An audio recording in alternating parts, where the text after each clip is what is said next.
know. Yep. Right. Hair product. Everything should have everything waiting at the door. Your hair product would take one hole. Right. So I think I think probably you'd probably get about 4 different answers to that question, Rick. Because I think that, I know me personally, I'm 42 years old.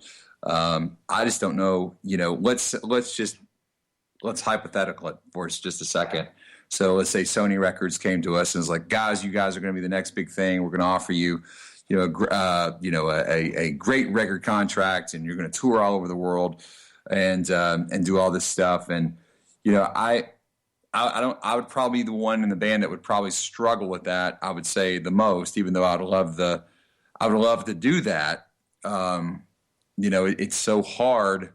I've never looked at this as a job ever. And I've always looked at it as a passion or a labor of love.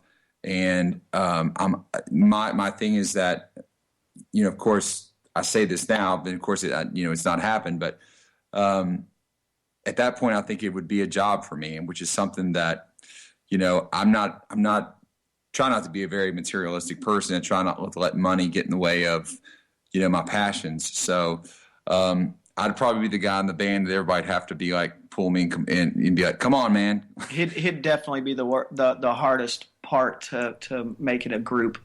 We'd have to make a group effort to get Charlie on board for that. And that's my whole point of the going out, playing, and coming home to reality, because that reality is our life. That is everything to us. This is just a bonus. Well, and again, and to his point there, again, 42 years old, and we know how things work nowadays. There's got to be that thought in your mind, my God, I'll never see this opportunity again if it were happen to come across. So I can imagine the struggle there, to be honest with you. But it sounds like you guys are just having freaking fun, man. You guys are having fun, enjoying just doing your thing and putting out a good product, and you really don't, it doesn't sound like you have like really any high expectations. You just want to have some fun and put out a good product. Well, I'm going to tell you, I mentioned this at the Beachcomber Awards Monday night. When we got together, there was no expectations at all. There was no goals. There was no plan. We just loved music, and we got together and we played our instruments, and, we sang our songs. But what happened was a raw, organic, beautiful noise, man. And we went with it. Yeah. And so whatever happens, but we still don't look at it like, oh God, we got to do this, we got to do that. We're just looking at it like, God, this album was good. Let's do that again, because it was so much fun. And I've always said, and this goes with any business or any work, if you do it because you love it, everything else will fall into place. And, we're not expecting to get the huge contract. If we did, it'd be great. But we're just going out there having fun. We have the best fans in the world. People come to all of our shows. They love us. They talk to us. They buy our albums. Mm-hmm. They sing along to our songs. That, to me, is a mission accomplished, man. That, to me, is just, the icing on the cake. We're just doing it because we're loving it. And people love it, too. Shit, I'm happy, So, now, I'd love to make $1 million doing it, but if I don't, I'm still happy, if that makes sense. No, it makes absolute sense. And, I have found in most of the interviews I've done thus far that everybody seems to be really humble and really don't have high expectations. And I think that's the other thing that I'm loving about this indie genre is, every time I have a conversation with a particular artist, it's always the same thing, man. I just love doing this. I love playing. I love writing. I love performing. I just love doing this. I couldn't think of doing anything else,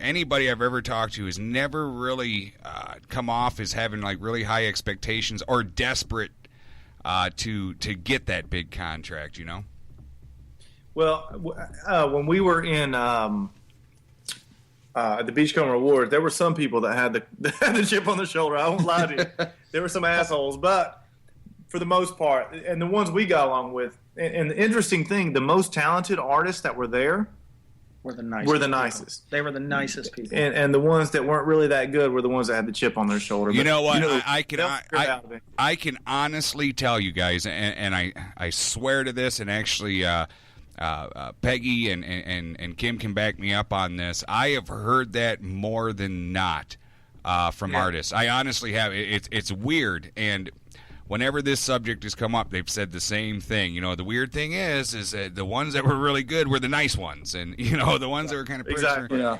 And the way I always see it, Rick, is that there's always somebody out there, probably in this town, that can sing a lot better than I can. So why in the world should I act like that I'm the best singer out there? Right. Because I could go to the very next town, or even in this town, and I'm sure there's singers that could blow me away. So I always go into it with the humble attitude of, and I think we're all the same way, is that we are not the greatest. I think we're very good at what we do. I think together we're great. But as soon as you start getting that attitude, is that your stuff doesn't stink, is when I think you start losing people. And I always like to relate to everybody, and I think the best way to relate to somebody is to be humble. And I think we all feel that way. And we've been doing this now for 3 years, and it's always stayed the same. I was telling somebody the other day, I was like, I don't think after any show that I've ever heard any type of negative comment coming from people that we've played for, and we all get complimented on our different talents. And I think to some people that would give them a big head, and we've maintained that level of being humble for these 3 years. And that's another goal that that me personally, that I want to continue to do wherever this takes us and wherever we're at. I never want to get the idea that I'm the greatest there is out there, because there's always somebody better right around the corner. And I think it helps out that we're really close friends too. So I mean, if one of us seems like it's getting bigger than really what it is, the other person kind of calms you down, and hey man, or especially like being nervous going on stage or whatever. AJ, calm down. Calm down. Okay, I'm sorry. But it's always one of those things, like the Beachcomber Music Awards. I was so nervous. I've never played on a drum set with one freaking tom in my life, and I didn't know what to do. And the guys, but you played with a Dick and a Harry, right? But it all came down to the guys just looked at me and they were like, dude, just do what you do, man. Let's just go up there and do what we do. And we got a great response. We got, people dancing, and it was awesome, man. So we calm each other down, man. And we're really close with each other. Our wives love each other. And we were a humble group of guys around a bunch of assholes. Right. I wouldn't say they're all that. There was, there's a couple of people. Listen, here's the thing. I think if you put a whole group of musicians into one room, you're going to find egos. And I pride myself, and I think we pride ourselves on being egoless. So right. But there are a lot of great musicians in this town. There's a lot of great musicians at the award show that we played at the other night. Now I've been really caught up in our conversation tonight, and I've wanted to mention this a few times, and then we kind of get sidetracked at other stuff. But I want to get this out before I get sidetracked again. Beachcomber Awards. All right, you guys have had a couple of really cool things happen, including that here over the last week or so. Talk about that a little bit. Yeah, so I guess to give your listeners a little background. So the town where we live, which is Destin, has a weekly publication called The Beachcomber, which is the be-all, end-all of the music scene here in Destin. So every year they hold a music award ceremony, and basically what it is, they just run through the gamut of genres, best band in that genre, best singer, best drummer, best percussionist, best harmonica player, you name it, they've got an award for it.